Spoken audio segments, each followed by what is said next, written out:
इरोडो problem number 1.10। तो ये question है combined concept of relative motion and projectile motion का। तो इस क्वेश्चन में बहुत सारे कॉन्सेप्ट इन्वॉल्व हैं जिसको कि हम लोग डिस्कस करेंगे। हमारा मेन मोटिव यहाँ पे क्वेश्चन सॉल्व करना नहीं, उसके पीछे के कॉन्सेप्ट्स को सीखना और उसको डिस्कस करना है। तो हम लोग क्वेश्चन सॉल्व करते हैं।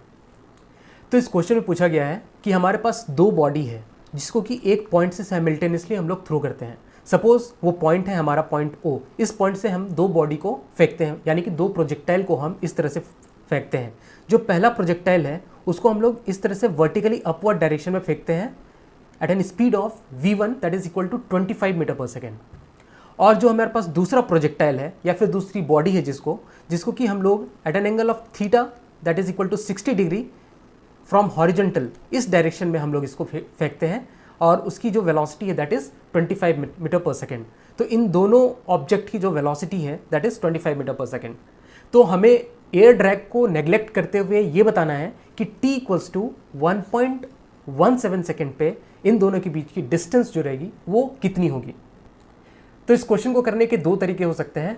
एक तो पहला अप्रोच हो सकता है फ्रॉम ग्राउंड फ्रेम से हम लोग इसको सॉल्व करें, और दूसरा अप्रोच हो सकता है इसको हम लोग रिलेटिव वेलोसिटी या फिर रिलेटिव मोशन के टर्म्स में हम लोग इसको सॉल्व करें। तो ग्राउंड फ्रेम से सॉल्व करना इज़ नॉट एडवाइजेबल, ये एक स्मार्ट अप्रोच नहीं है ग्राउंड फ्रेम से सॉल्व करना। क्यों? क्योंकि हमने रिलेटिव वेलोसिटी जब पढ़ चुका है, हमने रिलेटिव मोशन पढ़ लिया है, तो उसको ग्राउंड फ्रेम से सॉल्व करना is not an smart approach. लेकिन मैं हिंट दे देता हूँ कि इसको हम लोग ग्राउंड फ्रेम से कैसे सॉल्व कर सकते हैं। देन वी विल डिस्कस कि हम लोग इसको रिलेटिव अप्रोच से या फिर रिलेटिव मोशन से कैसे सॉल्व कर सकते हैं। तो सबसे पहले हम लोग देखते हैं ground approach from ground frame.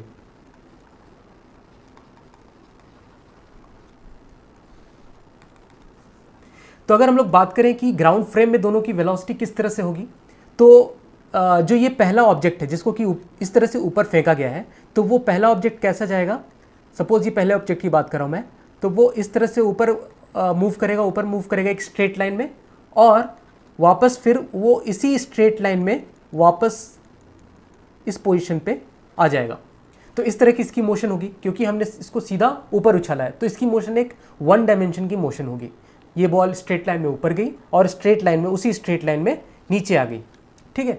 अब अगर इसको सेकेंड बॉडी की बात करें, बॉडी 2, तो ये किस तरह से जाएगी।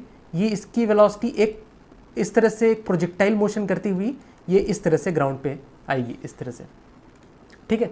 तो ये कहीं इस तरह से प्रोजेक्टाइल मोशन करके यहाँ पे वापस आया। तो ये जो है ये एक 2D में इसका मोशन हो गया।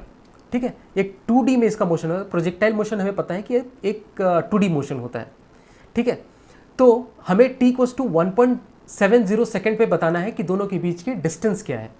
तो सपोज ये कहीं t इक्वल्स टू 1 सेकेंड में कहीं यहाँ पर रहा होगा, हमें पता नहीं है कि कहाँ पे होगा, तो कहीं इस जगह पे रहा होगा सपोज।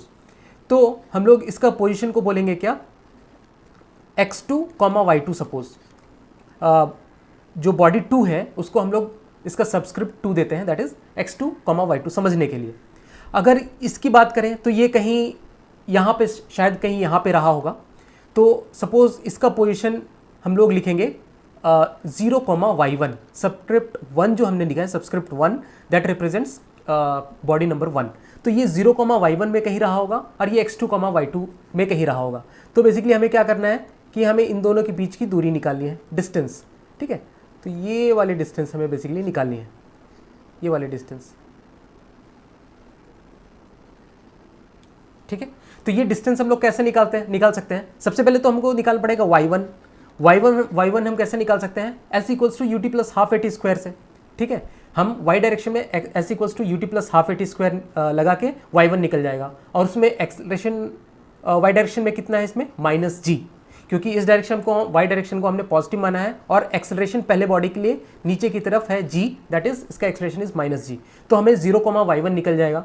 उसी तरह से अगर हम x2, y2 निकालना चाहें तो वो कैसे निकल जाएगा, x2 हम निकाल देंगे उसी तरह से s equals to ut plus half at square से, और x डायरेक्शन में इसकी एक्सेलरेशन 0 है, तो s equals to ut, that means x2 is equal to UT.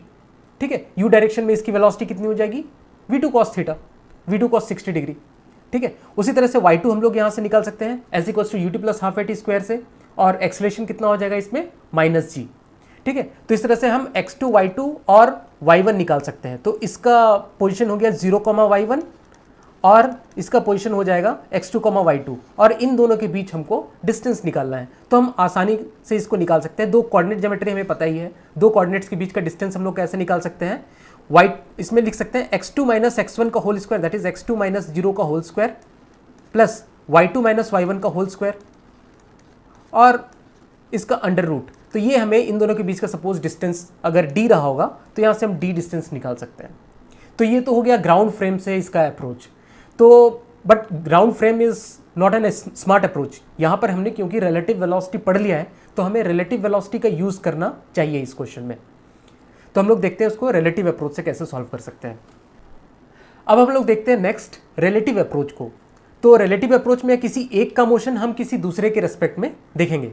तो सपोज हम लोग 2 का मोशन देखेंगे विथ रेस्पेक्ट टू 1, तो हम लोग यहाँ पे लिख देते हैं रिलेटिव मोशन अप्रोच है और हम लोग 2 के मोशन को देख रहे हैं विथ रेस्पेक्ट टू 1। ठीक है, तो हम लोग देखेंगे acceleration of 2 with respect to 1, velocity of 2 with respect to 1। तो ये सारी चीजें हम लोग को देखनी पड़ेंगी।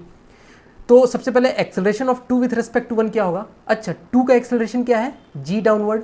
1 के लिए भी एक्सेलरेशन क्या है, g downward. That means acceleration of 2 with respect to 1 is what, a2 minus a1। हम लोग ये तो लिखते हैं। और a2 a1 क्या है, ग्राउंड फ्रेम में 2 का एक्सेलरेशन, ग्राउंड फ्रेम में 1 का एक्सेलरेशन। तो this is what g minus g that is equal to 0।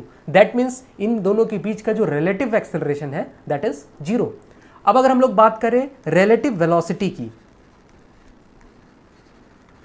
तो रिलेटिव वेलोसिटी हम लोग कैसे डिफाइन करते हैं, velocity of 2 with respect to 1। That means 1 को 2 की क्या वेलोसिटी दिखेगी, यही तो होता है velocity of 2 with respect to 1। तो 1 को 2 की क्या वेलोसिटी दिखेगी, वो दिखेगी v2 माइनस v1। अगर हम लोग 1 के फ्रेम में जाके बैठ जाएं तो 1 को 2 की क्या वेलोसिटी दिखेगी। तो यहां पर हमने क्या किया है, 1 के रेस्पेक्ट में हम लोग चीज़ों को एनालाइज कर रहे हैं। दैट मीन्स 1 को हमने रोक दिया है। यही तो होता है रिलेटिव वेलोसिटी का कॉन्सेप्ट कि 1 को हमने रोक दिया है और हम 2 का जो बॉडी नंबर 2 है उसके मोशन का एनालिसिस कर रहे हैं। ठीक है, तो 1 रेस्पेक्ट, मेरे रेस्पेक्ट में 1 रुका हुआ है और हम लोग 2 का मोशन का एनालिसिस कर रहे हैं। तो that is v2 minus v1। ठीक है, तो अगर देखें तो v2 माइनस v1 क्या है, तो v2 का डायरेक्शन इधर है कुछ, that is 25 metre per second और v2 को हमको माइनस v1 करना है। तो इसको मैं लिख सकता हूँ ना v2 प्लस माइनस v1, सारे तो वेक्टर फॉर्म में ही है, ये सारा वेक्टर फॉर्म में है।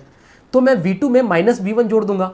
ठीक है, तो v2 अगर ये डायरेक्शन है तो v1 अगर ये डायरेक्शन है तो माइनस v1 किस डायरेक्शन में आएगा, इस डायरेक्शन में आएगा।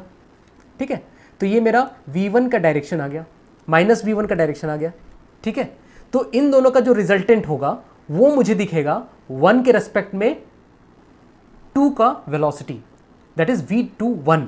ठीक है, वो कैसे दिखेगा, इसको हम लोग सॉल्व कैसे कर सकते हैं, पैरेललोग्राम लॉ से इसको अगर हम लोग कंप्लीट करें। ठीक है, तो कुछ इस डायरेक्शन में वेलोसिटी दिखेगी v21। This is v21, velocity of 2 with respect to 1। मतलब 1 के फ्रेम में अगर हम लोग बैठ जाएं तो हमें 2 की जो वेलोसिटी दिखेगी वो इस डायरेक्शन में दिखेगी, यहां से इस डायरेक्शन में दिखेगी। ठीक है, और वो उसका एंगल कितना होगा वो हम लोग वो भी निकाल सकते हैं।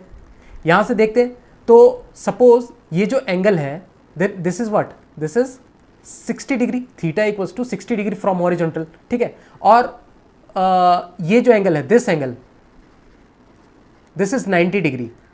ठीक है, तो v2 और माइनस v1 के बीच का एंगल कितना है, that is 90 plus 60 that is 150 degree. v2 और माइनस v1 के बीच का एंगल 150 डिग्री है। तो हम लोग इसका जो रिजल्टेंट है v21 वो निकाल सकते हैं।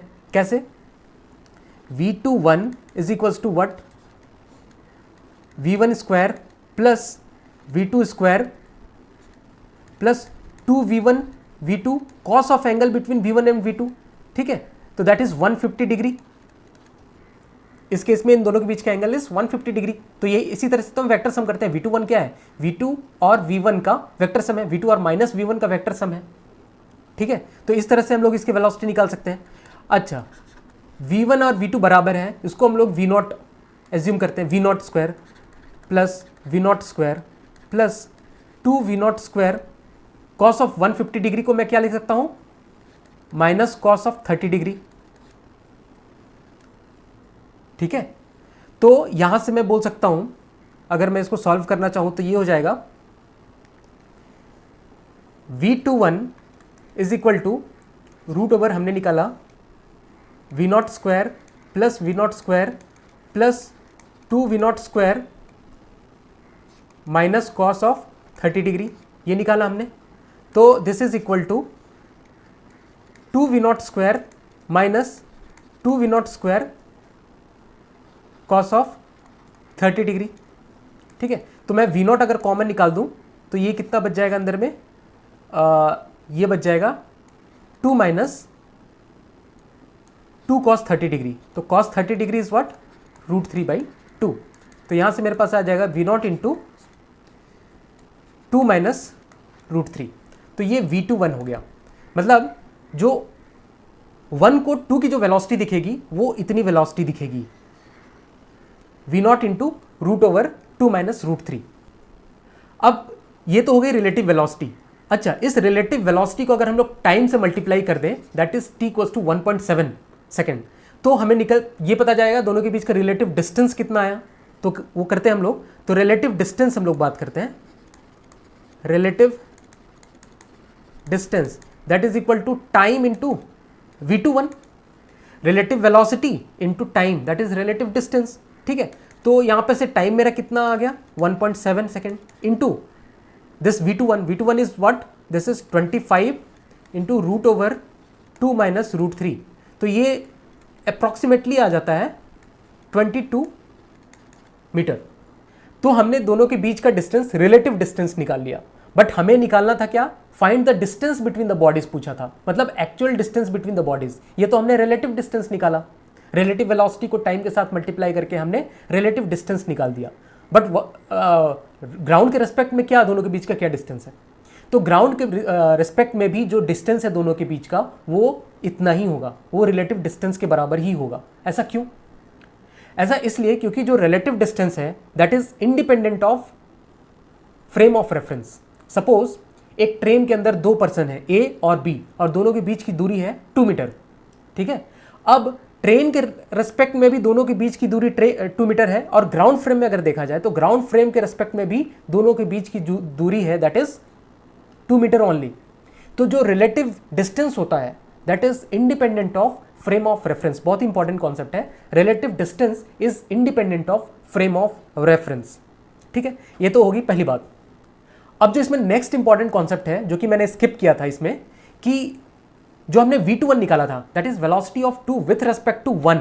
ठीक है, तो 1 को 2 की वेलोसिटी जो दिखेगी वो एक कांस्टेंट वेलोसिटी दिखेगी, क्योंकि एक्सेलरेशन देखा था हमने, रिलेटिव एक्सेलरेशन वाज 0। ठीक है, तो वो उसको एक जो 1 है, ऑब्जेक्ट 1 को ऑब्जेक्ट 2 एक स्ट्रेट लाइन में जाता हुआ नजर आएगा। लेकिन कब तक वो स्ट्रेट लाइन में जाता हुआ नजर आएगा? क्योंकि अगर हम लोग यहां से देखा जाए तो v21 को टाइम से मल्टीप्लाई करके हमने रिलेटिव डिस्टेंस निकाल दिया। अब ये जो रिलेटिव डिस्टेंस निकाला, अगर टाइम को मैं अगर इन्फिनिटी ले लूं तो ये तो रिलेटिव डिस्टेंस इन्फाइनाइट हो जाएगा। तो क्या इन्फाइनाइट रिलेटिव डिस्टेंस होगा दोनों के बीच इन्फाइनाइट टाइम पे? नहीं, ये नहीं होगा। ये जो हमने निकाला था रिलेटिव डिस्टेंस, ये हमने ये एज्यूम करके निकाला कि ये दोनों हवा में हैं, ये दोनों जो प्रोजेक्टाइल हमने फेंके हैं ये दोनों हवा में हैं। ठीक है, तो इसलिए पहले हम लोगों को ये चीज़ कंफर्म करना पड़ेगा कि ये जो टाइम, जिस टाइम पे दोनों के बीच का डिस्टेंस निकालना है, और हम लोग अगर रिलेटिव वेलोसिटी का अप्रोच यूज कर रहे हैं तो हमें ये देखना पड़ेगा कि ये जो टाइम है, this time should be less than time of flight of this 2 projectile. इसके टाइम ऑफ फ्लाइट से भी ये लेस होना चाहिए और इसके टाइम ऑफ फ्लाइट से भी ये लेस होना चाहिए, तभी ये जो मोशन का हमने एनालिसिस किया, एक स्ट्रेट लाइन में मोशन जा रहा है और ये सारी जो कैलकुलेशन की, तब तक ही वैलिड है वो। अगर ये जो टाइम है, अगर this is greater then time of flight of any of the 2 objects, तो ये मोशन फिर रहेगा नहीं, स्ट्रेट लाइन में ये मोशन नहीं होता हुआ नजर नहीं आएगा, ये तो फिर जाके ये रुक जाएगा। अगर इसमें से कोई सा भी एक अगर आके नीचे फॉल कर गया फिर तो इसका मोशन स्टॉप हो जाएगा, जो जिसको कि हमने कंसिडर में नहीं लिया है। हमने तभी तक का कंसिडर में लिया है जब ये दोनों हवा में हैं, ये दोनों प्रोजेक्टाइल हवा में हैं। इसलिए अगर टाइम ऑफ फ्लाइट किसी का अगर इस टाइम से अगर कम हो जाता है तो ये फिर ये जो हमने कैलकुलेशन किया है ये वैलिड नहीं रहेगी। तो इस बात का भी हमें इसमें ध्यान रखना पड़ेगा। तो इसलिए सबसे पहले तो हम लोगों को इसका टाइम ऑफ फ्लाइट निकाल के इसके साथ कंपेयर कर लेना चाहिए। ठीक है, अगर इसका time of flight is greater than this, इन दोनों का time of flight is greater than this time, तो ये सारे कैलकुलेशन इज वैलिड। तो यहाँ से टाइम ऑफ फ्लाइट अगर हम लोग देखना चाहें, अच्छा इन दोनों में से टाइम ऑफ फ्लाइट किसका कम होगा किसका ज़्यादा होगा, तो टाइम ऑफ फ्लाइट जो है वो 2 का कम होगा कंपेयर टू 1। क्यों? क्योंकि दोनों की वेलोसिटी सेम है, ठीक है। वेलोसिटी मतलब कहने का मतलब वेलोसिटी का मैग्नीट्यूड सेम है, स्पीड दोनों की सेम है, तो ये वर्टिकल डायरेक्शन में इसकी स्पीड ज़्यादा है, ठीक है, कंपेयर टू दिस। तो ये वर्टिकल डायरेक्शन में ज़्यादा देर तक मोशन करेगा, और वर्टिकल डायरेक्शन का जो कंपोनेंट होता है वेलोसिटी का, वही डिसाइड करता है time of flight. Time of flight हम लोग क्या लिखते हैं, 2u sin थीटा बाई जी, ठीक है। u तो दोनों के लिए सेम है, 2 सेम है, g सेम है।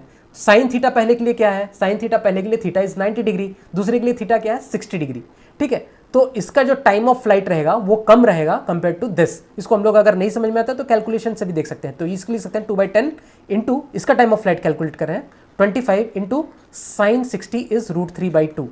तो यहाँ से हम लोग देख सकते हैं ये हो जाएगा 5 5 25 टू 2.5 2.5 टाइम्स ऑफ √3 लगभग टाइम ऑफ फ्लाइट आ रहा है इसका।